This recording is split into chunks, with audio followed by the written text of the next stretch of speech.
of my life kali ini akan menceritakan awal mula. Kayaknya ini nih gara-gara kejadian ini makanya gue kalau ngeliat muka Farhan tuh kayak bawaannya gede aja gitu.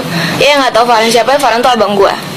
Jadi ini berawal dari waktu kecil, waktu gue SD. Emak gue ini sangat-sangat ambisius orangnya. Jadi gue sama abang gue tuh selalu belajar tiap malam, ulangan kagak ulangan belajar.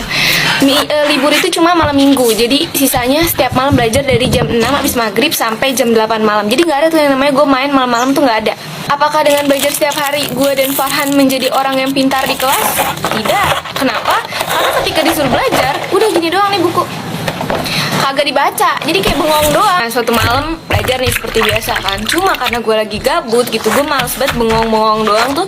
Akhirnya gue iseng, samping gue tuh lemari, gue coret-coret lemarinya pakai pensil. Gue pikir itu bisa dihapus, bunda, ternyata gak bisa. Mana gue coret-coretnya gede-gede banget lagi, tulisan 1, 2, 3, 4, 5, 6, 7, 8, 9, 10. Itu gede banget, kayak satu sisi lemari itu penuh sama coretan gue. Agak panik tapi masih enjoy karena mak gue belum nyadar gitu, jadi kayak masih tenang-tenang aja.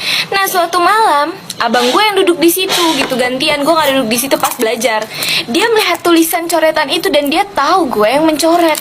Pas mak gue kelar sholat isya nih, pas keluar kamar, mulutnya lemes lu, dia ngadu ke mak gue. Dan kayaknya mood mak gue tuh lagi nggak bagus nih.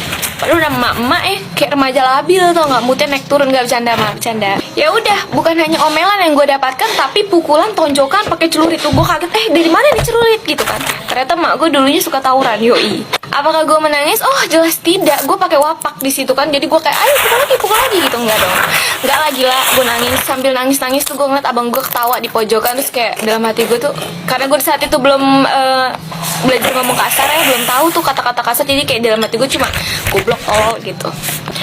Enggak, gue gak pendendam, gue gak marah sekali sama abang gue, kayak biasa aja karena emang gue yang... Kalau ditanya terus lu kesel gak sih sama abang lu? Enggak, gue tuh anaknya gak pendendam. Gue kayak sadar juga karena emang di situ gue yang salah. Cuma pas malam tuh, pas dia udah tidur ya gue tonjok-tonjokin, gue cubit-cubitin. Pokoknya apa yang dilakuin mak gue ke gue lakuin ke dia malam itu, bahkan lebih parah.